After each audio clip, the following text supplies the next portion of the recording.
প্রথম আসি তো এরাবি ভাষা বুঝি না, তো এরা কি বলে এদের মুখের দিকে তাকায় থাকতাম। মাত্র 500 দিরহামের বেতনের চাকরি করে অনেক পরিশ্রম করে আল্লাহ এখানে পর্যন্ত পৌঁছাইছে। কারণ আমি কুকের অভিজ্ঞতা আছে বিধা আমি রেস্টুরেন্টের লাইনে আসছি।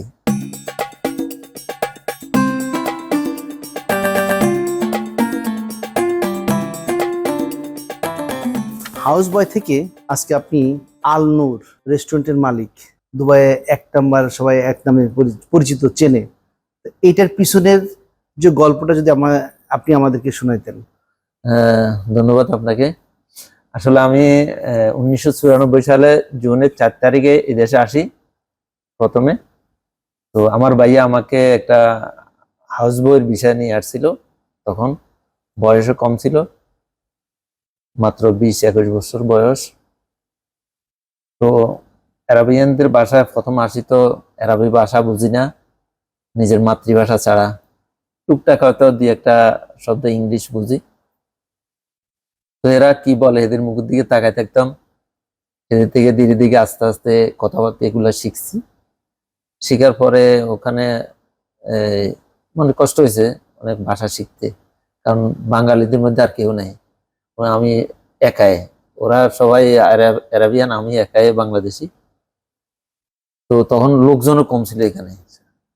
এরপরে ধীরে ধীরে কাজ করার পরে বেতন অল্প অল্প, স্যালারি মাত্র 500 দিরহাম। এই 500 দিরহামের স্যালারি থেকে যাত্রা আলহামদুলিল্লাহ, আল্লাহ আস্তে আস্তে আস্তে অনেক পরিশ্রমের মাধ্যমে আমি অনেক জায়গায় অনেক কষ্ট করেছি। মাত্র 500 দিরহামের বেতনের চাকরি করে অনেক পরিশ্রম করে আল্লাহ এখানে পর্যন্ত পৌঁছাইছে। এত পরিশ্রম যে করলেন, কাদের জন্য এই পরিশ্রম করলেন? অ্যাকচুয়ালি প্রবাস যারা আসে প্রত্যেকের মা বাপে নিজের, তখন তো স্ত্রী সন্তান হয়নি, মা বাপ, পরিবার পরিজন, ভাই বোনেরা, ওনাদেরকে নিয়ে টোটাল ফ্যামিলির জন্য একটা মানুষ প্রবাসে এত পরিশ্রম করে, কষ্ট করে নিজের পরিবার পরিজনকে মুখে হাসি দেওয়ার জন্য, তাদের দুঃখ কষ্ট সবকিছু যেন অর্থের মাধ্যমে সমাধা হয়ে যায়, এটাই চিন্তা প্রত্যেক প্রবাসীর।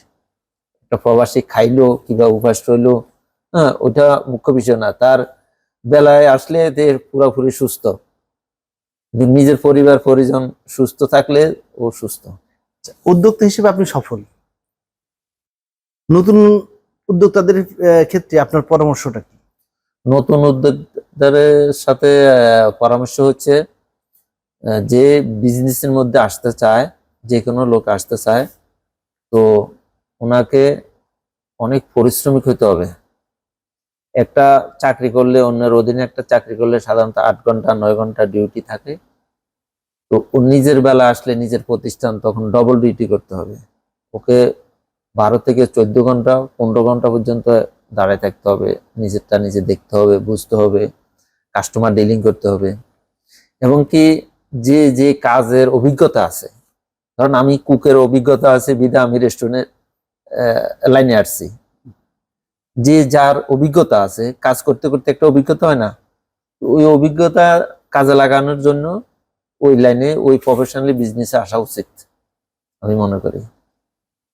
ধন্যবাদ ভাই, আপনার সাথে কথা বলে ভালো লাগলো। ধন্যবাদ, আপনাকে অনেক ধন্যবাদ। উত্তরোত্তর উন্নতি কামনা করি। ধন্যবাদ, ভালো থাকবেন।